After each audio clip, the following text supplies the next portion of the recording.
Mr. Rihards Kols from ECR. Yes, thank you very much, Chair. Obviously, EDF has the scale, 5.4 billion committed, over 160 projects launched, but the scale is not the same as impact. The real test is whether we are delivering capabilities fit for the threat landscape we now face. Russia's war of aggression in Ukraine and beyond has made it brutally clear. The battlefield now is a live lab of disruptive defense innovation.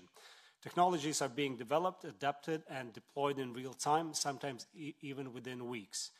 This must be the benchmark for the EDF relevance moving forward. That is why tomorrow's vote on proposed changes to the EDF framework in the mini-omnibus matters. These changes seek to allow shorter, simplified procedures for projects with disruptive, high-impact potential. If adopted, they would enable EDF to back technologies that move fast and scale quickly, precisely the kind of innovation shaping modern warfare. Yet the report still reflects a system that is struggling to keep pace. And why I'm saying this is that I have the following set of questions for the Commission. The first is, how does the Commission intend to ensure that EDF procedures are fit for purpose when it comes to supporting fast-moving, disruptive technologies, particularly those that have demonstrated effectiveness under real combat conditions in Ukraine? Second, what is being done to solve the persistent co-financing problem? Delays in member state commitments are not just administrative, they're strategically dangerous. They stall prototypes, block industrial uptake, and leave capabilities gaps wide open.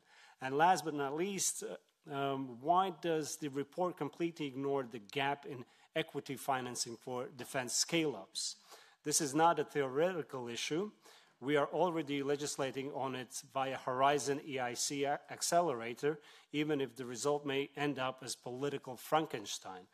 If the gap is known and already being addressed legislatively, why it's not identified or analyzed in this evaluation? So a serious evaluation must do more than describe, it must diagnose. Without that, we are not learning, we are just documenting. So please, if you could provide answers to these questions. Thank you. To Mr. Kols, indeed, you mentioned something that I completely agree with. Struggling to keep the pace.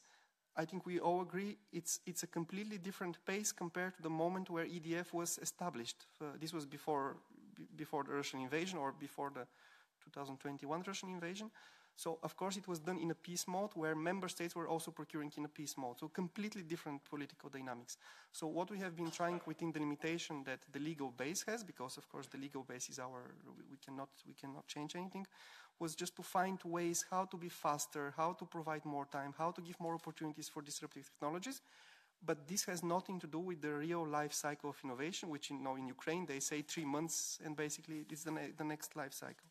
So in this context, the omnibus indeed matters. It will allow us to be faster, but this is a much higher ambition than where we are now. Indeed, we started in a peace mode. That's the reality for EDF, and this is how we operate.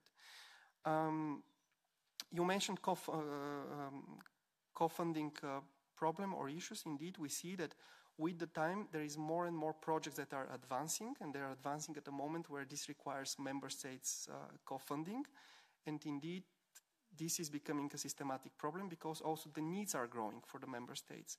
And this is new for them. For these ministries of defense, co-funding projects with industry, collaborative projects, all this is completely new. It's not like the Horizon world where you have 40 years of experience. So I think we are getting better. We address individually the problematic cases. We speak with the member states. We do analysis, what it means. We give them in advance the information, what are the expected budgetary needs associated with these projects. But as we have identified in the document, this is indeed a systematic challenge for the program.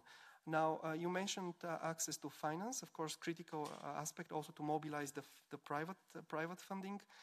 We did address it in the report, maybe not with the level of detail that you have expected, because this is also very, very new. We launched what we call the Defense Equity Facility, so a bit of money from EDF to create a new instrument, basically, with the help of the EIB, with the help of the EIF. Now, this is starting working. But again, we are very early in the process. It already works, but we don't have so much track record to say. Again, in the area of defense R&D, everything we do is pioneering work, also in this area. But I fully agree with you, this is really critical because it has the potential to mobilize money that is incomparable with whatever the EU budget can fund. And if you need further information, of course, via the Secretariat, we can provide you more information.